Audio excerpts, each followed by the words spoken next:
Hello everyone, I am Jyoti Jha and welcome to NCERT the mind. तो आज हम लोग पढ़ेंगे अरिहंत वर्कबुक क्लास 5 मैथ्स का चैप्टर 8 मैपिंग योर वे। तो चलिए पढ़ना स्टार्ट करते हैं। आप भी अपना वर्कबुक निकालिए और मेरे साथ साथ बनाना स्टार्ट कीजिए। और अगर आपके पास वर्कबुक नहीं है तो मैंने लिंक डिस्क्रिप्शन बॉक्स में डाल दिया है, आप वहाँ जाके इसे ख़रीद सकते हैं। तो चलिए पढ़ना स्टार्ट करते हैं। चैप्टर 8 है मैपिंग योर वे। ठीक है, तो देखिए क्या कहा जा रहा है, study the following map and answer the questions that follow. तो देखिए यहाँ पर जो मैप दिया हुआ है ना, इसे आपको अच्छे से देखना है कि कहाँ पर कौन सा रास्ता गया हुआ है। ठीक है, और क्वेश्चन का आंसर देना है। ठीक है, यहाँ पर है इंडिया गेट। ठीक है, अब इंडिया गेट से किधर किधर कौन सा रास्ता जाता है ये सारा दिया हुआ है, तो पहले मैप को समझना पड़ेगा। ठीक है, नेशनल स्टेडियम। ठीक है, अब देखिए यहाँ पर है क्वेश्चन कि what is the measure of the angle formed between Rajpath and Janpath road. अब देखिए कौन सा मेज़रमेंट कौन सा होता है, यानी कि राजपथ एंड जनपथ रोड जो है कहाँ पर है। तो देखते हैं, आपका यहाँ पर है राजपथ। ठीक है, ये है राजपथ और ये राजपथ है, ये है जनपथ रोड। तो यहाँ पर कौन सा एंगल बन रहा है, ये है आपका 90 डिग्री। यहाँ पर लिखेंगे हम 90 डिग्री। ठीक है, what is the angle formed between Man Singh road and Shahjahan road. ठीक है, अब में देखिए Man Singh road and Shahjahan road में कौन सा एंगल बन रहा है, कहाँ पर है, यहाँ पर ये है। ठीक है, Man Singh road and Shahjahan road, तो यहाँ पर आपका ये एक्यूट एंगल बन रहा है, तो हम यहाँ पर लिखेंगे। ठीक है, acute angle. Which geometrical shape is formed by Janpath, Akbar, Man Singh and Ashoka roads. अब देखिए ये सारे में कौन सा एंगल बन रहा है। ठीक है, तो ज्योमेट्रिकल शेप, कौन सा ज्योमेट्रिकल शेप बन रहा है, तो हम देख लेते हैं। ठीक है, कौन कौन सा है, अकबर, मेन सिंह, अशोका रोड, जनपथ रोड। ठीक है, तो यहाँ पर है आपका Janpath road, Akbar road, Man Singh road और अशोका रोड। यहाँ पर ये है, यहाँ पर ये Ashoka road, Janpath road, Akbar road और मेन सिंह रोड। देखिए इस टाइप से है। ठीक है, तो कौन सा शेप दे रहा है ये, तो ये है आपका क्वाड्रिलेटरल। ठीक है, क्वाड्रिलेटरल। उसके बाद है study the following map and answer the given questions. ठीक है, अब यहाँ पर भी वही मैप है। ठीक है, मैप को समझना पड़ेगा और क्वेश्चन का आंसर देना है। ठीक है, तो find the distance in kilometre between Sneha's house and the colony gate. अब स्नेहा के घर से और कॉलोनी गेट, इन दोनों के बीच में आपको डिस्टेंस पता करना है, क्या डिस्टेंस है। ठीक है, तो देखते हैं कहाँ पर है, स्नेहाज हाउस यहाँ पर है। ठीक है, यहाँ पर है और कॉलोनी गेट यहाँ पर है। तो देखिए 3 सेंटीमीटर, 14 सेंटीमीटर, 10 सेंटीमीटर, इस तरह से यहाँ सारा दिया हुआ है।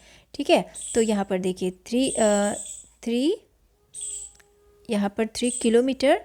ठीक है, 14 किलोमीटर, आपको यहाँ पे ना किलोमीटर में निकालना है। तो यहाँ पर 3 kilometre, 14 kilometre, 10 kilometre plus 5 kilometre, यानी कि 32 किलोमीटर डिस्टेंस है। ठीक है, यहाँ से यहाँ तक हम ऐड कर देंगे, यहाँ 3 किलोमीटर, ठीक है, 14 और यहाँ पे 10। ठीक है, उसके बाद है आपका इधर 5 और यहाँ है कॉलोनी गेट, इस तरह से निकालेंगे।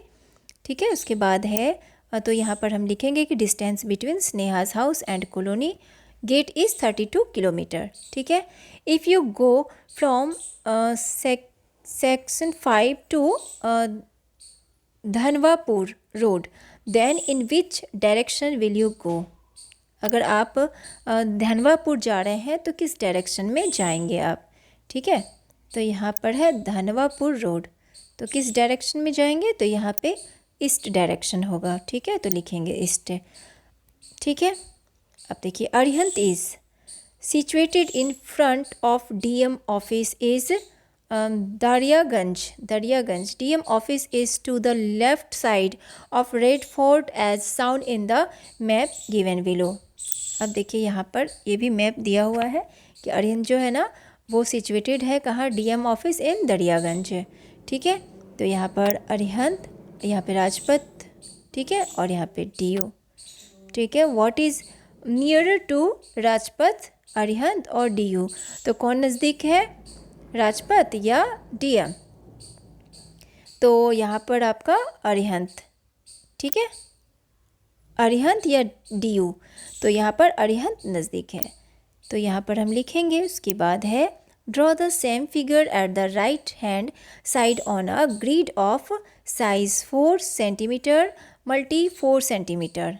ठीक है, अब यहाँ पर इसे आपको निकालना है। तो देखिए इसे कैसे बनाएंगे आप, जैसे कि यहाँ पर है ना, आपको राइट हैंड से लिखना है। ये फिगर ना इस साइड से जैसे कि बना हुआ है, तो आपको इस साइड से सेम फिगर बनाना है। सेम आपका जो है ना इतना ही सेंटीमीटर, 4 सेंटीमीटर और मल्टी 4 सेंटीमीटर इतना ही होना चाहिए। ठीक है, तो इस साइड से आप बनाएंगे। The map of 8 towns is given below, observe the map and answer the following question.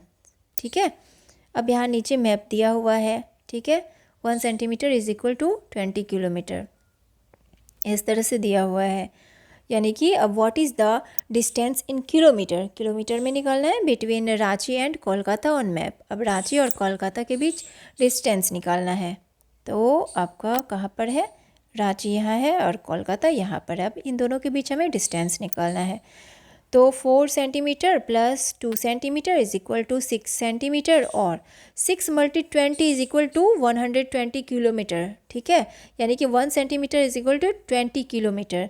तो इस तरह से डिस्टेंस निकाल, distance between Ranchi and Kolkata is 120 kilometre. ठीक है, which of the following towns have the shortest road, shortest road में कौन सा है, तो इसमें आपका हावड़ा एंड कोलकाता। टिक लगाएंगे। Which 2 towns will you cross while coming from Begusarai to Dhanapur? तो बोध गया एंड मुर्गन। ठीक है, in which direction is Murugan located with respect to Begusarai? South. How many kilometers will you have to travel if you go from Begusarai to Patna? ठीक है, how many kilometres will you have to travel, अगर आप Begusarai to Patna जा रहे हैं तो कितने kilometre आप ट्रैवल करेंगे, तो 100 किलोमीटर। ठीक है, measure the distance in kilometre between Danapur and बोध गया। अब दानापुर और बोध गया के बीच में डिस्टेंस पता करना है, तो 100 किलोमीटर। ठीक है, तो ये सारा यहाँ पर लिखा हुआ है, इसमें आप यहाँ देख सकते हैं। ठीक है, ये सारा चीज़ है यहाँ पर। ठीक है, उसके बाद है आपका कि Anuradha's house from the top looks like at sound in the given figure.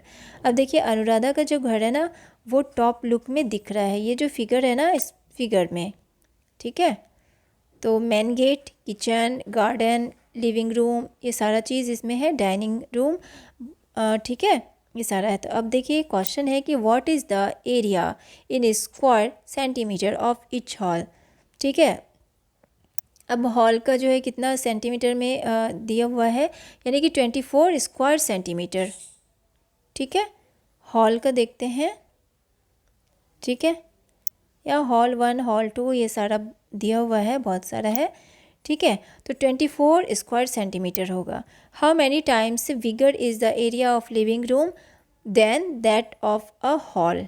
अब लिविंग रूम का एरिया कितना बड़ा है हॉल से, तो 3 टाइम्स। ठीक है, तो what is the length and width of the dining room, कितना है लेंथ 10 सेंटीमीटर और width 6 centimetre. How many times bigger is the area of the dining room than that of the kitchen, 5 times. ठीक है, तो इस तरह से ये सारा आप एरिया जो है ना आप देखिए, जैसे स्केल यहाँ पर, स्केल पे यहाँ पर दिया हुआ है। ठीक है, जो इस तरह से आप इसे जैसे 1 स्क्वायर ये सब दिया हुआ है ना, स्केल 2 सेंटीमीटर यानी कि 5 यहाँ पर ये होगा 5 मीटर। ठीक है, तो इस तरह से आप इसे निकालेंगे। ठीक है, तो बना लेंगे। तो आपका वर्कबुक कंप्लीट हो चुका है। कैसा लगा पढ़ के मुझे ज़रूर बताइए। अच्छा लगा हो मेरा पढ़ाना तो मेरे चैनल एनसीईआरटी द माइंड को लाइक सब्सक्राइब कीजिए और पास में दिए गए बेल आइकन को ज़रूर प्रेस कर दीजिए ताकि एनसीईआरटी से रिलेटेड हर वीडियोस आपके पास समय से पहुंचती रहे। मिलते हैं नेक्स्ट वीडियो में, तब तक के लिए bye, take care, thanks to watch my video.